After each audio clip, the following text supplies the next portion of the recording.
প্রতিমা, ভাস্কর্য, তারপরে মূর্তি একই জিনিস, কেউ ভিন্নভাবে উপস্থাপন করতে পারবে না। আপনারা 24 জুলাইয়ের আন্দোলনের সময় দেখেছেন শেখ মুজিবুর রহমানের এবং যারা 71 যুদ্ধে শহীদ হয়েছিল তাদের যে ভাস্কর্য করা হয়েছিল ওগুলা জুলাইয়ের আন্দোলনে তারা ভেঙে চুরমার করে দিয়েছে। এবং একজনকে দেখলাম ওই শেখ মুজিবুরের যে ভাস্কর্য তার মাথার উপর উঠে প্রস্তাব করতেছে।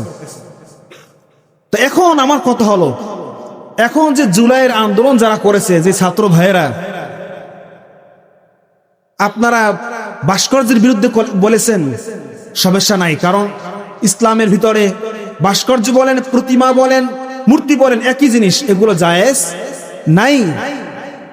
কিন্তু জুলাইয়ের আন্দোলনে আপনারা এগুলো ভাঙলেন, কিন্তু এখন যে আপনারা এই জুলাইয়ের আন্দোলনের সময় যেই ছাত্র ভাইয়েরা শহীদ হয়েছে, তাদেরকে মেরে ফেলা হয়েছিল, ওই সব ঘটনাগুলোকে, ওই ছাত্রদেরকে তারা এখন প্রতিমা বানাইয়া, মূর্তি বানাইয়া এখন তাদের জন্য স্মৃতি হিসেবে জাদুঘরের ভিতরে রেখে দিয়েছে। বলে না নাউজুবিল্লাহ। তো তোমরা যখন এই শেখ মুজিবুরের ভাস্কর্য ভাঙলা, তো তোমরা এই 71 যুদ্ধের যেই প্রতিমাগুলো বানিয়ে রেখেছিল সেগুলো ভেঙেছো, কিন্তু এখন তোমরা আবার জুলাইয়ের আন্দোলনের সময় যে ছাত্র ভাইরা ইন্তেকাল করেছে, দুনিয়া থেকে চলে গেছে, তাদেরকে উদ্দেশ্য করে এখন মূর্তি বানাও কেমনে? মূর্তি ভাঙলে তো সবসময় ভাঙতে হবে, বানানো যাবে না। তাই একজনের মূর্তি ভাস্কর্য ভাঙিয়া তারা আবার নতুন করে ভাস্কর্য তৈরি করছে। তাহলে দেখেন, তো তাদের ভিতরে কথায় আর কাজে মিল নাই।